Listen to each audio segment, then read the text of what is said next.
केन्दुझर जिले में चलित खरीफ धान किणापाई डिसेम्बर 14 तारिख ठारू 90 धान मंडी रे आरंभ होईछि। धान किणापाई होइथिबा पंजीकरण रे 63,000 प्लॉट जालियाती होइथिबा जणा पड़िछि। एही जालियाती कारोबार रे केउ प्रशासनिक अधिकारी माने संपृक्त अछंती तांको विरोध रे दृढ़ कार्यानुष्ठान ग्रहण करा जिबा पई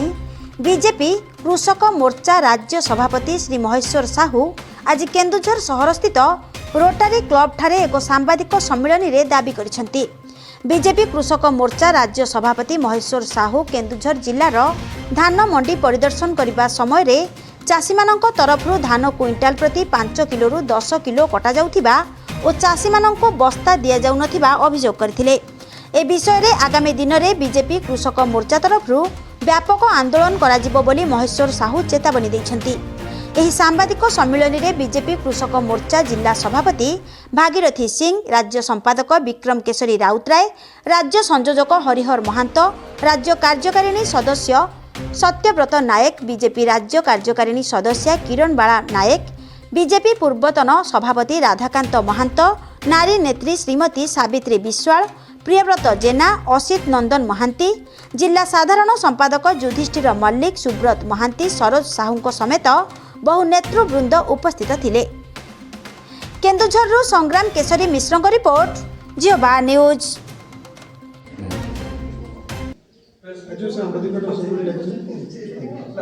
देखो तो केन्दुझर जिले में राज्य सरकार तरफ 90टी धान मंडी खोल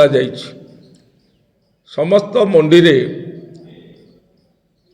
5 किलो रु 10 किलो धान कटनी छटनी होउछि। कौनसी चाषी को धान बस्ता दिया जाऊ नहीं एवं 63,000 जालियाती प्लॉट देखी सरकारी दल तरफ रजिस्ट्रेशन करा जायकि से बाबद टोकन लगिकी धान किना जाइछि। व्यापक दुर्नीति है बाबद केन्दुझर जिला प्रशासन कलेक्टर एवं तांकर सरकारी प्रशासनिक ऑफिसर माने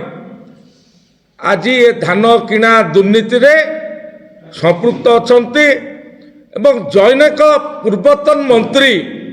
ढेंकीकोट धान मंडी रे जाइकी पहुंचिकी कहले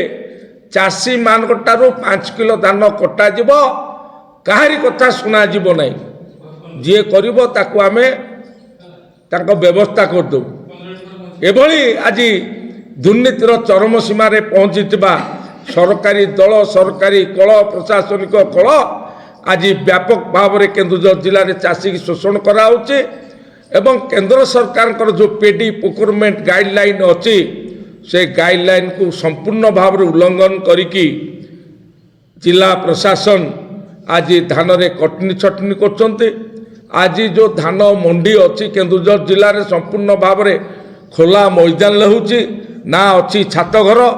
ना अच्छी चाषी मानक विश्राम नेबा पाई एटी विश्राम गृह,